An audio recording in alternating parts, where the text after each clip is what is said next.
But in 2001, suddenly the media paid some interest, because then something appeared that was almost impossible to overlook.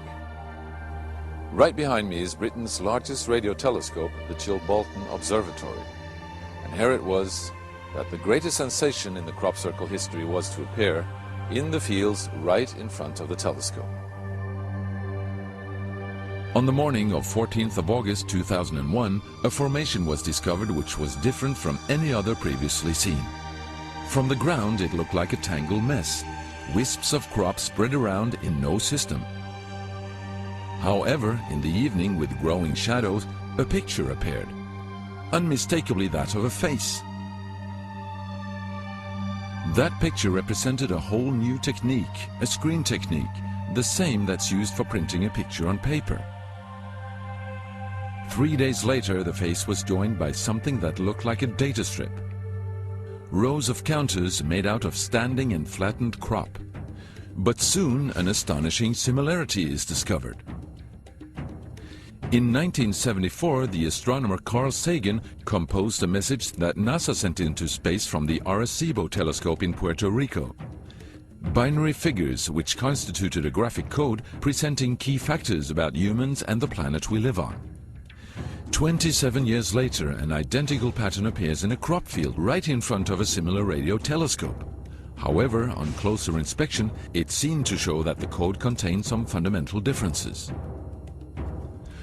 Sagan's message explained our calculation system, the dominant chemical substances within the elements that create life on Earth, about our DNA code, humans' height and quantity, and that we live on the third planet in our solar system, and lastly, a sketch of our radio telescope. The message received described the same calculation system, but that silicon is most dominant in life forms in contrast to carbon. The drawing also clearly shows a humanoid figure with large head in relation to its body.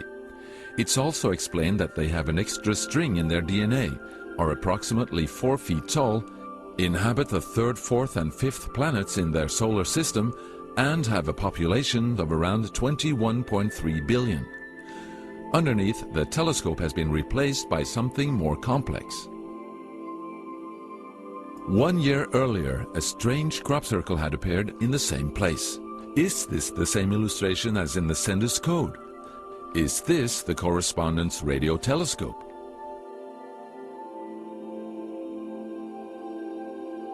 If this is not an extremely clever and well-calculated joke conducted by humans, is it a serious response from an alien civilization? The Chilbolton crop formations really gave new life to the speculations of who is behind this. Is it aliens? Where do they come from?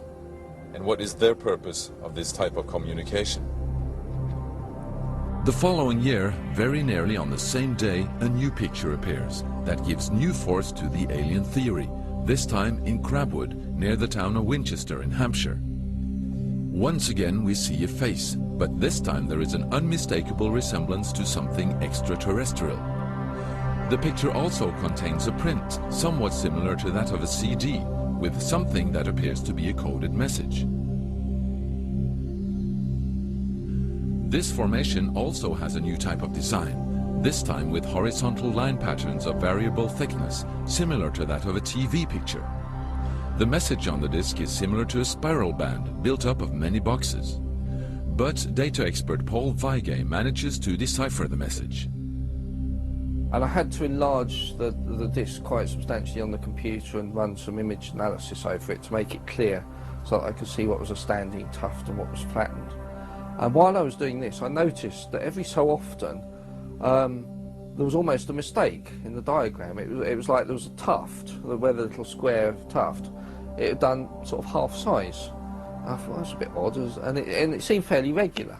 I was going round, and I sort of counted up, and it was sort of literally every sort of 8 bytes or whatever. And I thought, oh, 8 bytes, and yeah, from computer side, is obviously some sort of binary code. So then I did the straightforward thing. I just converted it into ASCII, which is the standard sort of computer language that you encode the alphabet in. And of course I then started to get words forming out, and I thought, you know, getting somewhere here. So I then did the whole thing for the whole lot, and got this message. The message is in English and reads as follows. Beware the bearers of false gifts and their broken promises. Much pain, but still time. There is good out there. We oppose deception.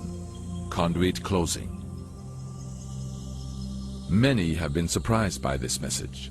Are there aliens with such faces that we should be aware of? Or is this a picture of the sender? Does this indicate the start of actual close contact with neighbors in the universe?